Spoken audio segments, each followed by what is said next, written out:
This is my favorite part. This is where we get some motivation. Quote of the month. In football and in business, your playbook only works if the locker room is bought in. We got to remember that culture isn't a poster.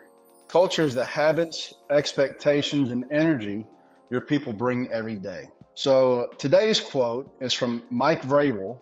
He's the current head coach of the New England Patriots. Quick bio for those who don't know Mike Vrabel.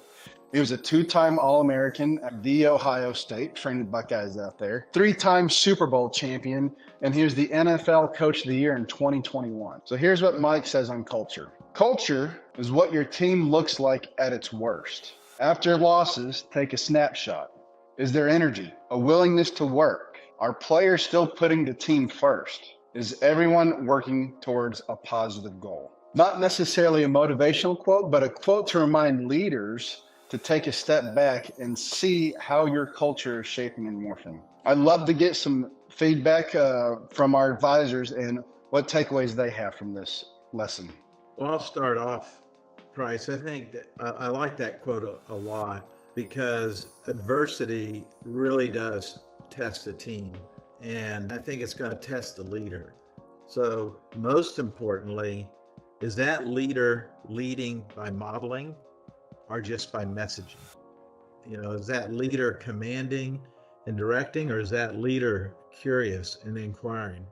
I think that's really important because a lot of times when businesses start getting into a tough spot, we see silos start building, we see recrimination starting to develop. And that's up to the leader to stop that immediately and make sure that the team is committed to the team, not to their individual department or their individual identity. So I would say, lead by modeling, not by messaging.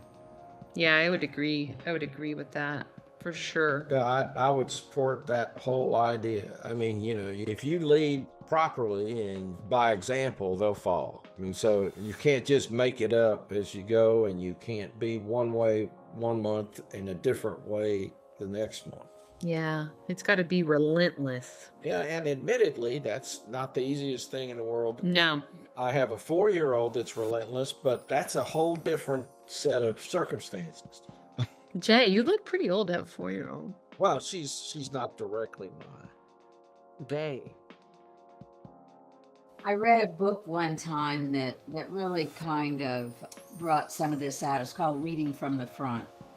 And it was basically that, that you need to do the things that you want and be the things you want your team to be at all times.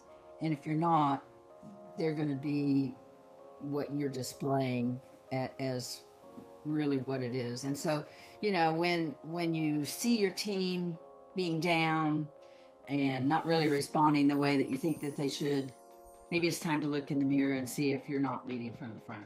Yeah. And I think, these questions that Mike poses are great questions to ask in your quarterly meeting, or everything we discussed inside the issue. This is a good thing to tap into that culture. Is there energy? Are people still leaning forward? Do we still have a team first attitude? Are people blaming each other or supporting each other through the roadblocks we're facing? Are we still aligned after this adversity? I think this is good questions to have in these rhythmic meetings you have throughout the course of the calendar year. Culture is who we are when things get tough. So I'll leave that for everybody.